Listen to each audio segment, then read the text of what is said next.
But anyway, we would welcome anyone who feels like they are a senior adult to join us. And if you'd like to see me after the program, I can get your contact information and add you to our email or text list. But anyway, today is a very special day at Reid.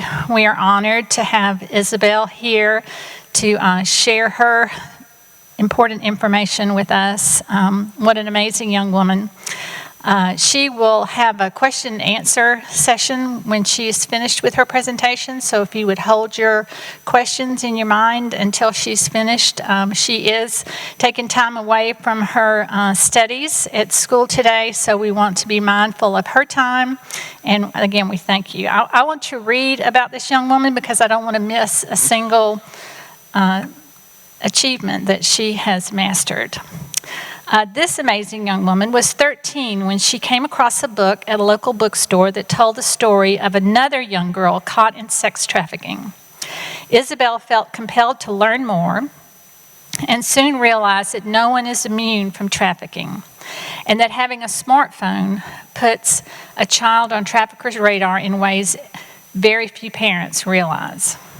She has made it her mission to raise awareness on the issue, and in the last 3 years has spoken to thousands of national academic conferences, medical and graduate school classes, youth groups, government organizations, and regional church groups.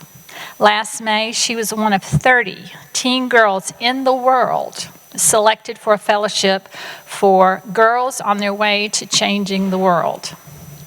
Isabelle has recently applied for a global grant to further her mission, and she is also working with state education and elected officials to have sex trafficking curriculum included in Georgia's middle and high schools. She is 17 years old and in her senior year at Davidson Fine Arts School, and we welcome Isabelle. Thank you.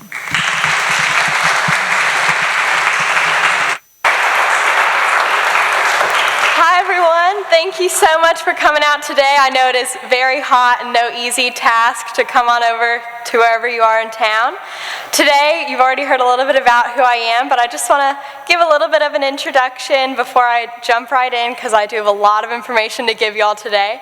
I'm Isabelle Schwartz. You may have seen me in church a few times. This is my grandmother and my uncle's church and the church that my mother grew up in, so I have a very, very deep fondness for Reid Memorial, and it means a lot to come here today and be able to speak with you all. And I've recognized a few of you familiar faces from services. So, like Ms. Rosenzweig said, I first got involved in talking about human trafficking when I was in middle school.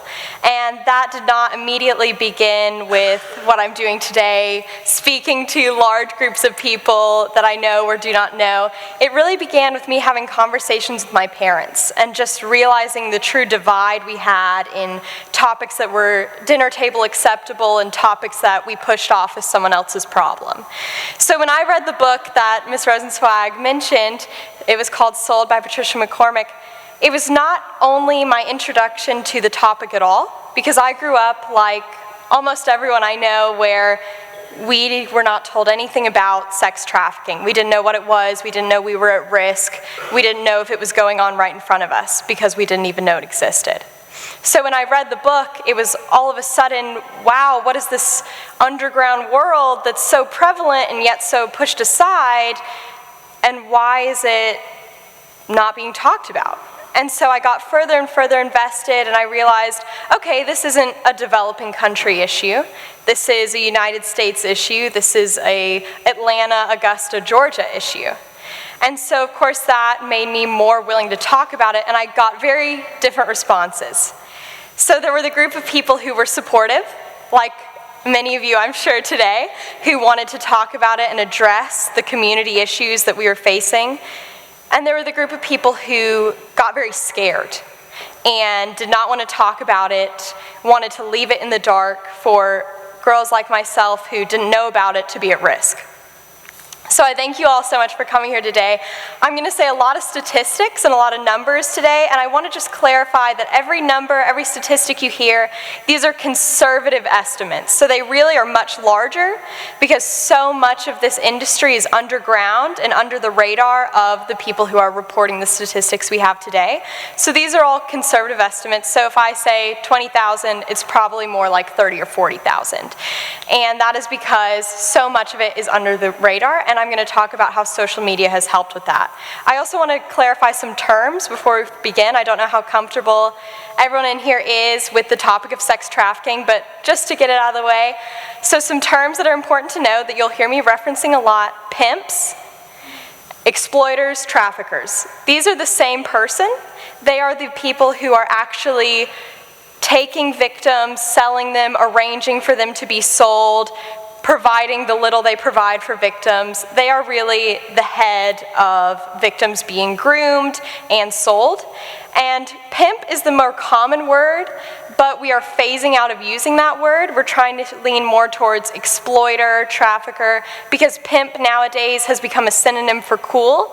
And I'm going to talk about that a little bit later on, how our culture has created a society where we don't care about victims of sex trafficking because misunderstandings have led us to believe they aren't victims, they are consensual participants.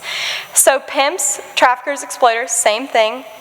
I want to clarify really quick, you're going to hear me say girls a lot, victims, referring to them as girls.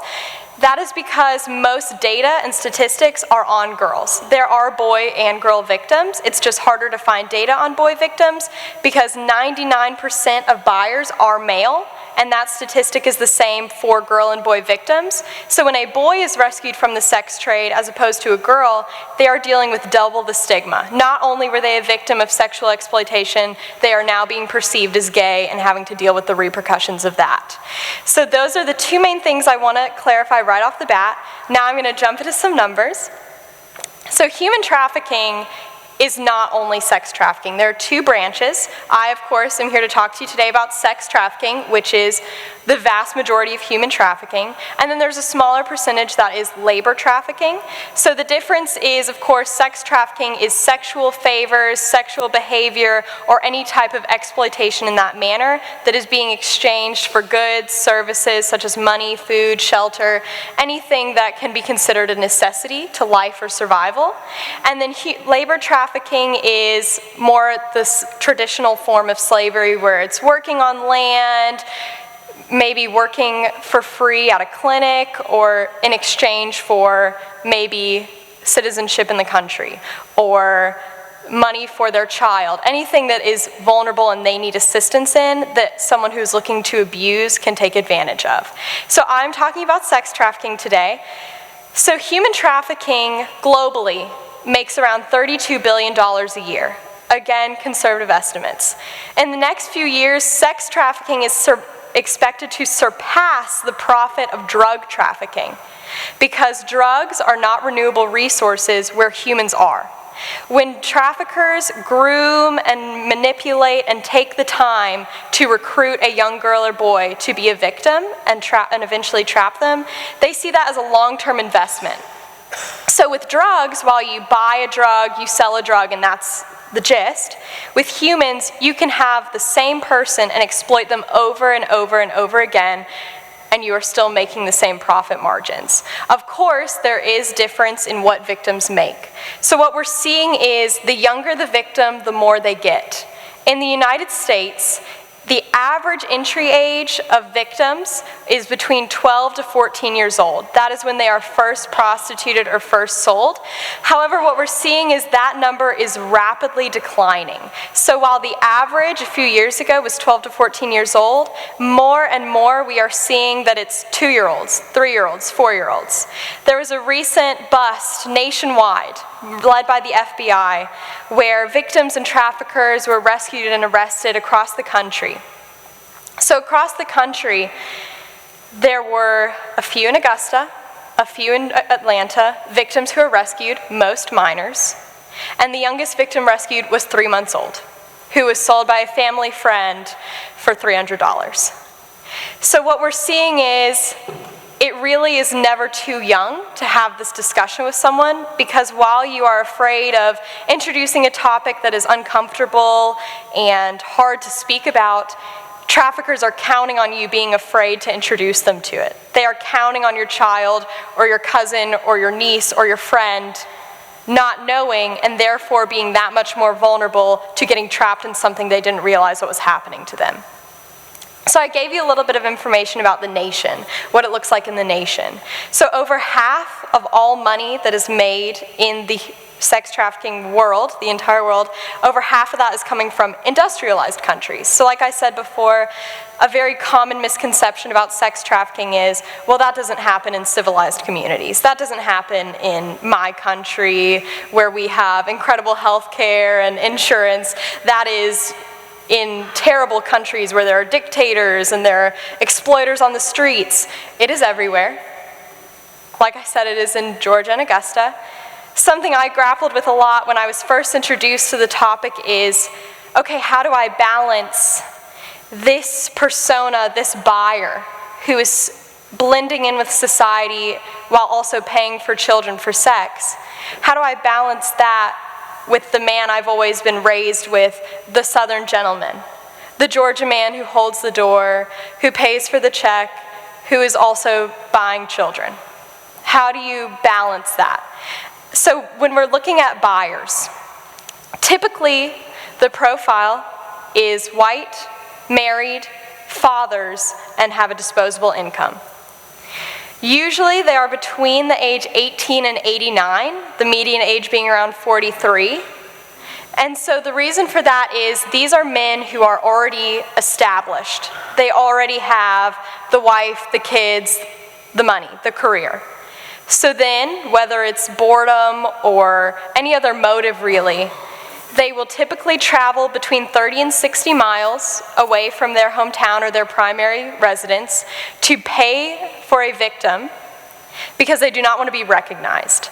So if you are going to do something you shouldn't do, very vague, anything you want to picture, are you going to do it right in front of your family or where you think you're going to know someone? You're going to go out of your way? You're going to be out of town? So just like any other product or any other activity that you would not be proud of, these men are going to cities just around the corner, nearby places where they don't think they'll see anyone and no one will be able to tell them, hey, what are you doing? No one will be able to report back to their wives or children or coworkers, hey, what was this? Who was that? So they are under the radar and they are free from prosecution. And we see that a lot with traffickers too in the social media age. I know that maybe this is not the group most comfortable with social media, but I feel like you all are pretty aware that it is a way to stay connected and you can message. That is a key feature of social media platforms and their relationship to sex trafficking, the messaging aspect. So some of you may know that on a lot of popular social media platforms, you can post something and then people can comment. And you can share your thoughts, ideas, communicate publicly. Well, not only can you do that, you can message privately. So that is what we're seeing most commonly with traffickers. For example, if a 13-year-old girl posts a photo of herself, imagine, I know it's unpleasant, imagine you are a trafficker trying to recruit this girl, trying to groom her, begin a fake relationship with her so that you can eventually exploit her. Are you more likely to comment on that post, or are you more likely to private message her? You're going to private message her because if you comment on that post, what are the odds that her aunt or her friend notices it and says something about it? What if they detect something that she doesn't? Because I can guarantee you that a 13-year-old girl posting a harmless photo on Instagram is not going to pick up on the same cues that her 47-year-old aunt who just saw the post and the comment is going to pick up on. So when they message privately, that is their way of skirting under the rug, going past anyone who they believe cares about this victim, and beginning a private relationship where they can begin having private influence over that person without any room for someone to intervene and stop this potential profit. So very commonly, I have talks with my peers about this topic, whether it is a friend discussion or youth groups. Ms. Rosenzweig mentioned I talk to youth groups. And some of the most common things that I find myself dealing with is fighting what our culture has created as normal. So I don't know how often you listen to the radio and maybe rap music or popular figures who are very much pop culture figures. What we're seeing more and more is pimp being used as a symbol of power, a symbol of wealth, while they're not explaining what goes behind that. So instead of showing a pimp as an exploiter of human beings, a mental manipulator, someone who traps, what we are seeing instead is, oh, the person with money, the person with control, the person who calls the shots, no one takes advantage of them. And so instead, what we're seeing is victims are no longer victims. They are not even mentioned. It's never explained how pimps get to be pimps. Instead, we just see the flashy, the incredible, what we aspire to be, because of course we've been taught that money is success. So I have had 16-year-old girls, 15-year-old girls tell me, oh, I didn't know it was like that. I thought I was going to be a pimp. And so there's a huge need to have the conversation of what a pimp is, who a victim is, everyone who goes along with it. And also, it's not just the pimp's fault, because like any other product, if there is demand, someone's going to supply it. So traffickers didn't just announce that there were victims for sale and then that was the sex trade. No, like every other product, someone had to be willing to pay for it. A lot of people are willing to pay for it. So because there is a demand, because buyers are so willing to pay for a child for sex, they're going to meet that demand. And just like any other product, the product is shifting to meet what the people want. So we mentioned how 12 to 14 used to be the average age of victims in the sex trade. Well, since the demand is now shifting for younger and younger victims, that's what traffickers are feeling the pressure to provide. So now we are seeing 5-year-olds being groomed. There was a girl in Columbia County who had an iPad, and her parents had protective locks on it, every safety measure, and then one day the little girl fell asleep with her iPad on, and the parents found where she had been messaging an adult man on an app, and he was teaching her how to erase their conversation history. So even if you think, well, my 5-year-old doesn't know how to use social media, so I don't need to worry about that, traffickers are going to find a way to reach. And that's so much of how the sex trade is shifting. So obviously, sex trafficking has been going on for decades. It is not a new concept, whether it was just disguised as consensual prostitutes, but it has been going on for decades. The reason it is harder and changing now to catch is social media. So what was once out in the open on streets, people walking street corners, stopping your car, offering themselves, now it's on the internet. It's being hidden in websites and apps that you need to know how to use to either find a victim or to sell a victim. So child victims now, over 70% of them are sold online. So you can know a child and not even know that they have profiles that are being run by traffickers, they're exploiters, advertising them for sex. Another misconception that I find myself dealing with a lot is, well, if they're not missing, or if we know they're right here next to us, we know we're there, then they're not being exploited. There are more and more frequently cases of girls and boys who are at home and being exploited. And so what we're seeing, one of the signs that a victim is being trafficked is truancy from school or falling asleep in class. And one of the reasons for that is traffickers are going to do what it takes to not get caught. If they cannot physically remove a victim or they don't feel they need to, then they are going to try and make that victim blend in as much as possible to not only protect themselves, but to protect their source of income. So what we're seeing is when a victim is at the point where they have been convinced that they have to stay in the sex trade and they have no way out, they will live their life normally at home, go to school, come back, the parents will go to sleep, and the trafficker will pick them up, sell them throughout the night, and then bring them back in time for school to start so no one notices they're gone and no one sees a cause for alarm.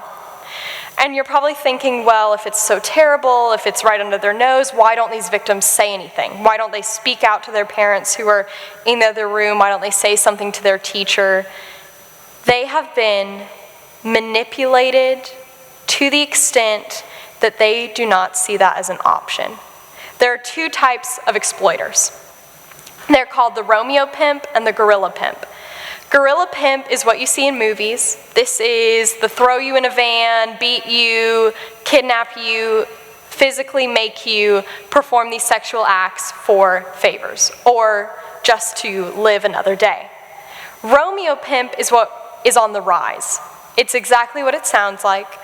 Young, good-looking, 20-year-old guys pursue young boys and girls and begin a fake relationship with them. So victims are going to be anyone who is vulnerable, whether it's low self-confidence, whether they feel isolated in school, they have broken family relationships, they don't have a strong foundation with the people important to them in their lives, they feel unsafe where they are. Traffickers are going to identify that right away.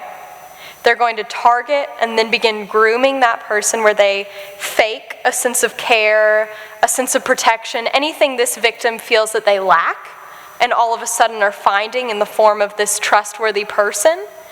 And right when they have groomed them to the extent, manipulated to the extent where they feel like that victim is dependent on them or they trust them, that is when the traffickers are going to ease them into the sex trade. An example, mothers' teen pregnancies. That is a common person who is targeted, or victims of sexual abuse, or like we said earlier, anyone who is from a broken home. If they feel the need, if they feel like they are missing something, and this person can provide it, then they are going to attach to that, and then the trafficker, when they realize they're attached, is going to threaten to take that away, or they're going to threaten harm to their loved ones. Frequently, we see family members who are held in front of a victim for protection. Girls will try to leave, and then they'll say, well, if you leave, I'll take your little sister. If you leave, I'll follow your father to work, and who knows what happens.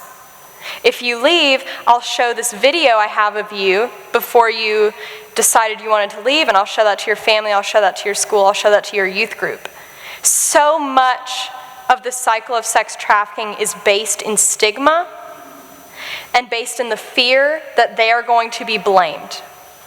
And part of that is because now we're in a society where pimps are idolized for being powerful and wealthy, and victims are cast aside. So they feel like they are ostracized, that they are the ones who messed up, and they are worthy of the punishment should they get caught. So that is the main gist of sex trafficking. Obviously, there's a lot going on. Before I stop, I want to do a little more details on Georgia and Augusta. So in Georgia, again, conservative estimates, it is estimated that over 12,400 men buy sex from a female victim each month. Over half of those are with juvenile victims, girls who are underage. So in Atlanta, we had the recent Super Bowl. Did anyone watch that? Yeah, pretty big event. So while people were focusing on the sports and the teams and who scored a touchdown, law enforcement officials were thankfully prepared to lay out traps for buyers and traffickers because Atlanta has the most profitable sex economy in the United States. Each year, Atlanta makes over $290 million just from the sex trade. And again, these are conservative estimates. So when the Super Bowl hit, there were over 169 arrests. Like we said, men who are buying sex are usually going to do so away from their families. Sporting events are a huge pull for that because not only can they afford to go to this event, they are most likely away from their families. Therefore, they can afford a victim and they don't have someone right over their shoulder preventing them from it. And that's why we see sporting events being such huge pulls for sex trafficking.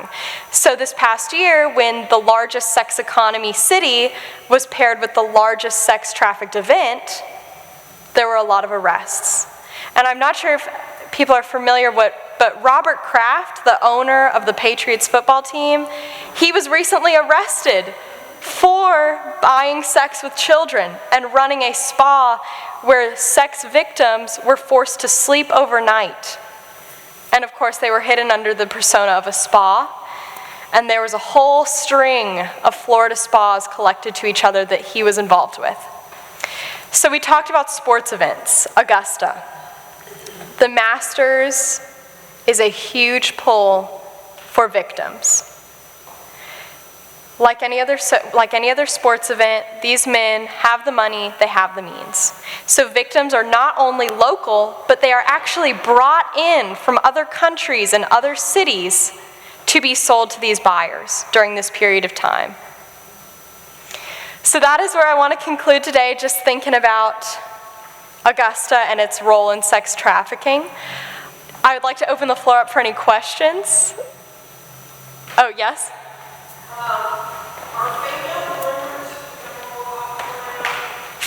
Female groomers? That is a great question. So Jeffrey Epstein, has everyone heard his name? I figured, yes. You'll notice if you've read some of the victim stories, it wasn't him who was recruiting. He had female workers whose job it was to go out on the streets and find vulnerable young girls and create this sort of idyllic image of Jeffrey Epstein in their mind as sort of an escape, a provider, a dream man, before they began seeing Epstein, before they agreed to see him. And so people assume that traffickers are just men. Exploiters are just men. Groomers are just men. No, it is also females, and it can also be victims who have made sort of deals with their exploiters that their load will be lessened if they find another because there will be more product, essentially, to go around. So victims are usually given, child victims, are usually given a quota of around 10 to 15 buyers per night, or they're given a monetary estimate where they have to meet that in order to get food, meet that for their child not to be sold, meet that for them to have shelter that night, for them not to be beaten. Adult victims are looking at more 30 buyers per night. Any other questions? Yes? Has any correlation been drawn between Airbnb or renting your house from the master? Yes, that is a great question. So I don't know if everyone could hear, but is there a correlation between Airbnb or other renting house scenarios during the Masters and sex trafficking? Absolutely. A couple years ago, there was a bust in Westlake where they found out one of the homes being rented was used to store victims and for clients to meet their victims before heading out to the tournament or coming home from the tournament from the day. So any situation where you have victims and they're being stored, that can be a meeting place. There are stories of boxes of cargo being used to store victims to hide them from plain sight, just like a rented house would be, and a simple place to store them until they're ready to meet another buyer. Yes?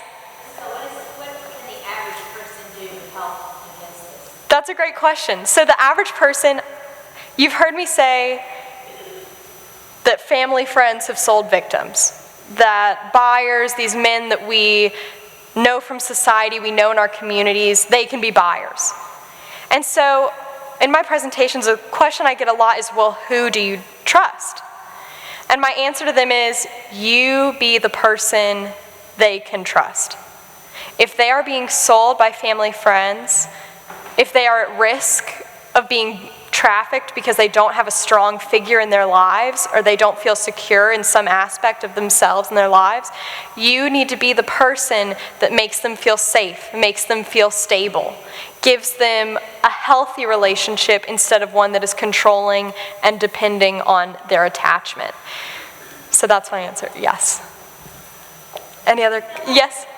Yes. Those of us that have children and grandchildren, that now it seems like they have access to social media. Yes. Via either their own phone or their parents' phone. Is there anything other than what they call the VPN that you can do to kind of protect them from those predators? Or is it just, and is there other media like YouTube and I don't know. How can we protect them from becoming a victim like that when they're not even aware? Right, yes, that is a great question. So VPNs, for those of you who don't know, those are protected internet servers where basically your information is safe when you're using it, or you're not giving into a public domain where people might hack or have access to something you don't mean for them to. There are a lot of other ways. So basically, right off the bat, having a conversation about internet safety is key. Don't talk to someone you don't know. Keep your accounts private.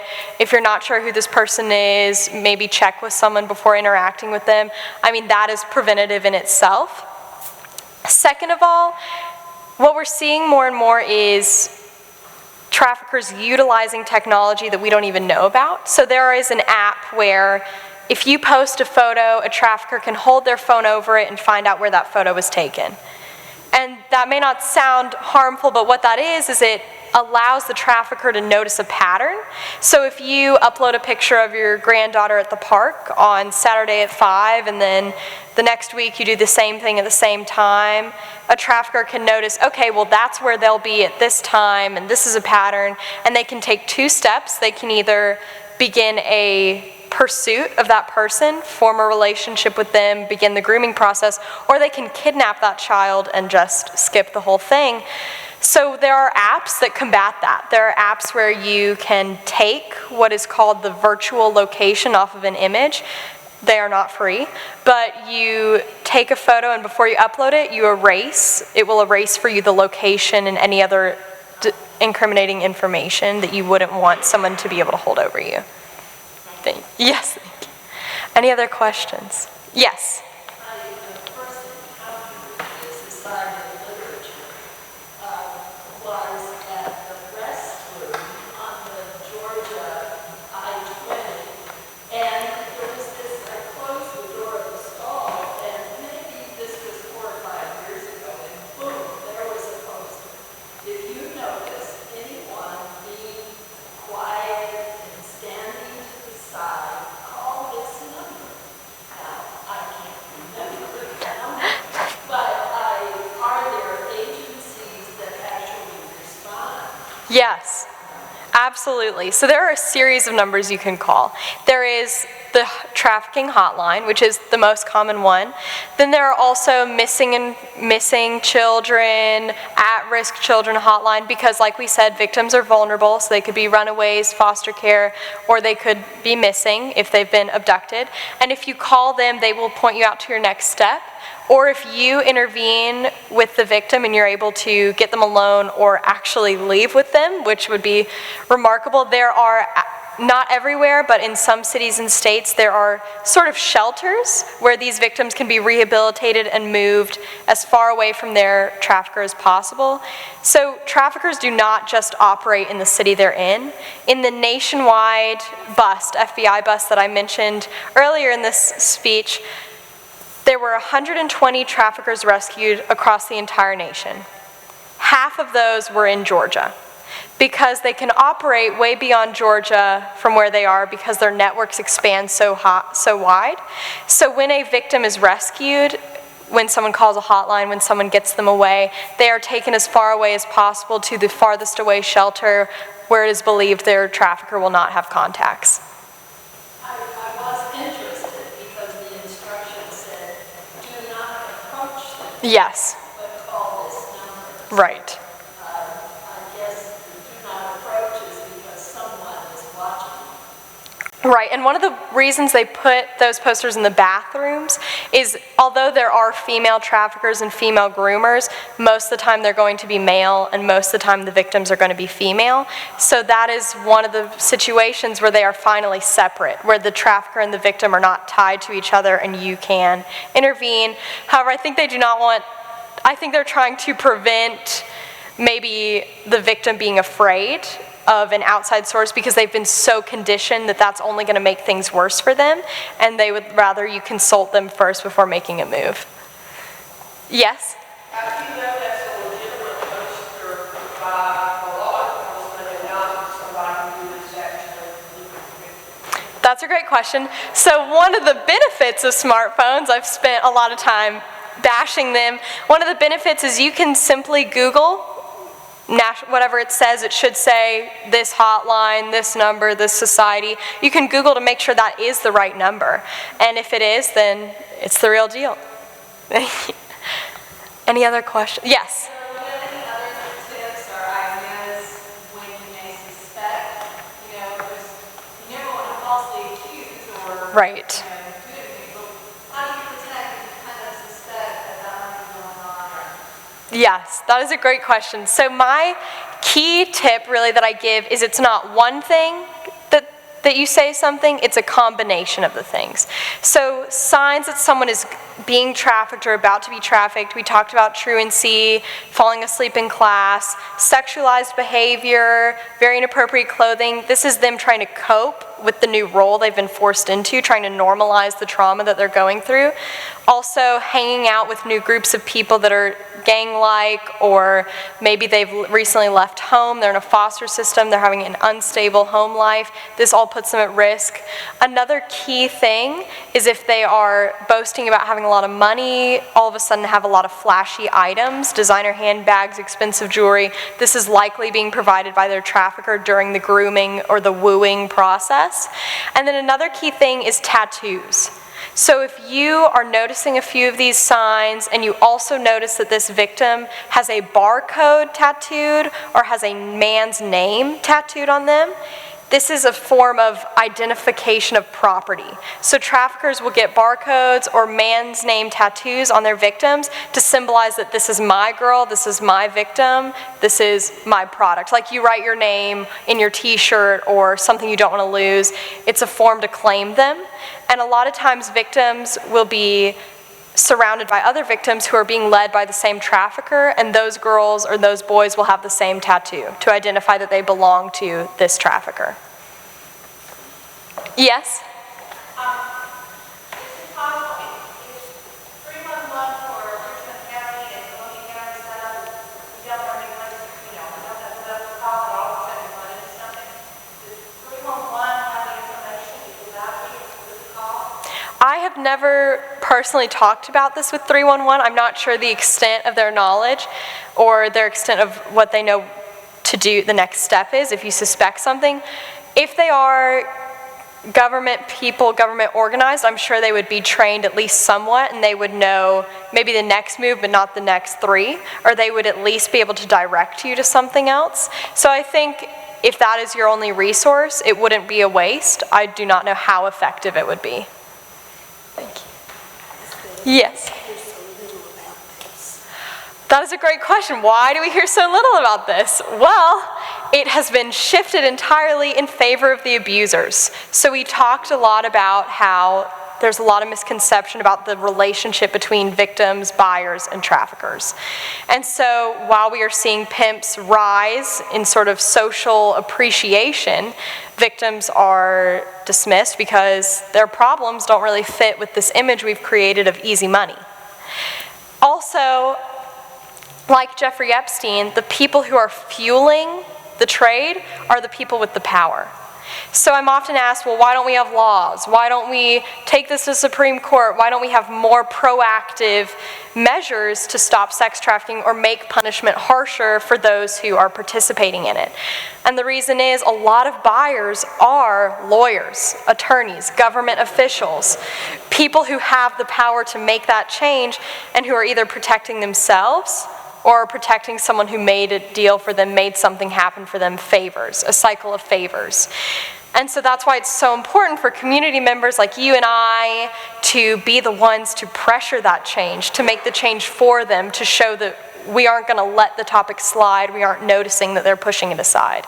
And that's why it's often not having more proactive measures, because the people who have the power are the people who are fueling it. Yes? What about sexually transmitted diseases? That is a great question. So less than 30% of pimps reported that they allow their victims to use contraceptives such as condoms or anything else. So these victims are frequently being exposed to STDs, unhealthy circumstances that they are not getting medical care for, because why would the victim pay for it if they can still work? Also, something that's very interesting that I learned when I was getting more in depth into this topic is pregnancy. When a victim is pregnant, it is not a burden to the trafficker. Yes, they have to then focus in all of that cost. Of course, they're not going to be given a high lifestyle. It will be very bare minimum, but they also see that child as an investment. So when a victim becomes pregnant, they are worked until they have the baby. There is no maternity leave. There is no, oh, you're pregnant, so you get a rest. You're worked until you have the baby. And then when the baby is born and becomes old enough, we just saw a victim who was 3 months old, that child is going to also be a victim. So it's kind of like a return investment for traffickers. So they don't need to use contraceptives or protective measures because they want the victim to have a child. They don't care if the victim has an STD, because they are still making money, and they are making even more of it. And it is just another way to control them. So if a victim tries to leave and they have a child, well, you can't take your child. How are they going to get out, and how are they going to get out with their child? Or if you leave, if you don't do this, I'll tell social services to take the kid away, or you're a bad mother. Anything that they can hold over a victim, they're going to. Thank you. In order to honor Isabelle's time with us, I think we have to call this a day with you. What a great communicator and facilitator of this sensitive but very important topic. I'm sure you are a great advocate to these young people who, rather than me standing up and talking to a 13-year-old, what you have to say means so much more to them than coming from an adult. But you are an amazing woman, and we thank you so much for your time, and thank you for...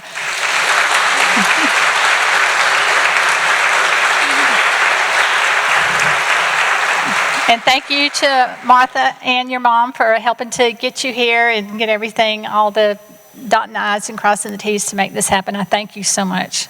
So anyway, thank you again for coming to Reid Memorial. We hope that you'll return. We have different senior events going, and if you check our website, we usually do our best to post everything there, and some Facebook posts too. So thank you so much. Have a great afternoon.